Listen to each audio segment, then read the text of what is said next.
Chapter 21. Going aboard. It was nearly 6 o'clock, but only gray, imperfect, misty dawn when we drew nigh the wharf. "There are some sailors running ahead there if I see right," said I to Queequeg. "It can't be shadows.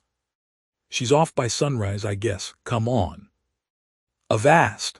cried a voice, whose owner, at the same time coming close behind us, laid a hand upon both our shoulders, and then, insinuating himself between us, stood stooping forward a little in the uncertain twilight, strangely peering from Queequeg to me. It was Elijah, going aboard. "Hands off, will you?" said I. "Looky here," said Queequeg, shaking himself. "Go way." "Ain't going aboard, then?" "Yes, we are," said I, "but what business is that of yours? Do you know, Mr. Elijah, that I consider you a little impertinent?" "No, no, no. I wasn't aware of that," said Elijah, slowly and wonderingly looking from me to Queequeg with the most unaccountable glances. "Elijah," said I, "you will oblige my friend and me by withdrawing. We are going to the Indian and Pacific Oceans, and would prefer not to be detained." "Ye be. Coming back afore breakfast." "He's cracked, Queequeg," said I. "Come on." "Halloa!" cried stationary Elijah, hailing us when we had removed a few paces. "Never mind him," said I. "Queequeg, come on." But he stole up to us again, and suddenly clapping his hand on my shoulder, said, "Did ye see anything looking like men going towards that ship a while ago?" Struck by this plain matter-of-fact question, I answered, saying, "Yes, I thought I did see 4 or 5 men. But it was too dim to be sure." Very dim, said Elijah. "Morning to ye." Once more we quitted him, but once more he came softly after us, and touching my shoulder again, said, "See if you can find 'em now, will ye?" "Find who?" Morning to ye, he rejoined, again moving off. "Oh, I was going to warn ye against, but never mind, it's all one, all in the family too. Sharp frost this morning, ain't it? Goodbye to ye. Shan't see ye again very soon, I guess, unless it's before the grand jury."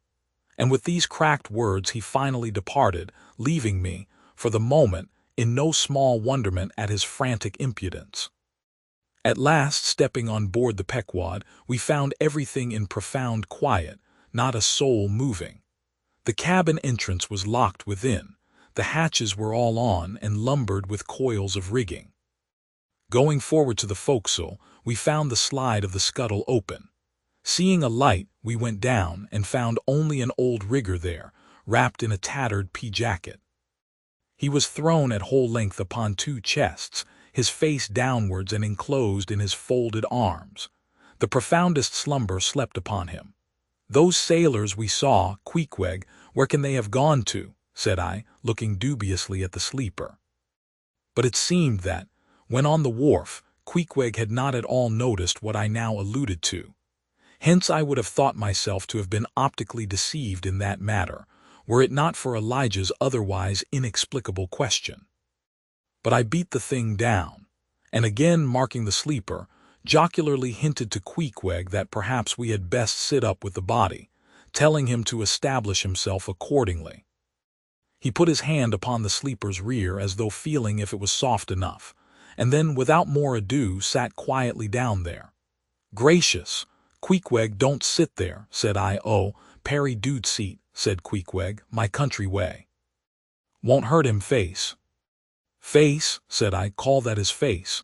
Very benevolent countenance then, but how hard he breathes, he's heaving himself. Get off, Queequeg, you are heavy, it's grinding the face of the poor. Get off, Queequeg. Look, he'll twitch you off soon. I wonder he don't wake." Queequeg removed himself to just beyond the head of the sleeper and lighted his tomahawk pipe. I sat at the feet. We kept the pipe passing over the sleeper, from one to the other. Meanwhile, upon questioning him in his broken fashion, Queequeg gave me to understand that, in his land, owing to the absence of settees and sofas of all sorts, the king, chiefs, and great people generally, were in the custom of fattening some of the lower orders for ottomans. And to furnish a house comfortably in that respect, you had only to buy up 8 or 10 lazy fellows, and lay them round in the piers and alcoves. Besides, it was very convenient on an excursion. Much better than those garden chairs which are convertible into walking sticks. Upon occasion, a chief calling his attendant, and desiring him to make a settee of himself under a spreading tree, perhaps in some damp marshy place. While narrating these things, every time Queequeg received the tomahawk from me, he flourished the hatchet side of it over the sleeper's head. "What's that for, Queequeg?" "Parry easy, Killy, oh. Parry easy." He was going on with some wild reminiscences about his tomahawk pipe, which, it seemed, had in its two uses both brained his foes and soothed his soul, when we were directly attracted to the sleeping rigger. The strong vapor now completely filling the contracted hole, it began to tell upon him. He breathed with a sort of muffledness, then seemed troubled in the nose, then revolved over once or twice, then sat up and rubbed his eyes. "Halloa," he breathed at last, "who be ye smokers?" "Shipped men," answered I. "When does she sail?" Aye, ye are going in her, be. She sails today. The captain came aboard last night." "What captain, Ahab?" "Who but him, indeed?" I was going to ask him some further questions concerning Ahab, when we heard a noise on deck. "Halloa, Starbuck's astir," said the rigger. "He's a lively chief mate, that good man, and a pious, but all alive now I must turn to." And so saying he went on deck and we followed. It was now clear sunrise. Soon the crew came on board in twos and threes. The riggers bestirred themselves. The mates were actively engaged, and several of the shore people were busy in bringing various last things on board. Meanwhile Captain Ahab remained invisibly enshrined within his cabin.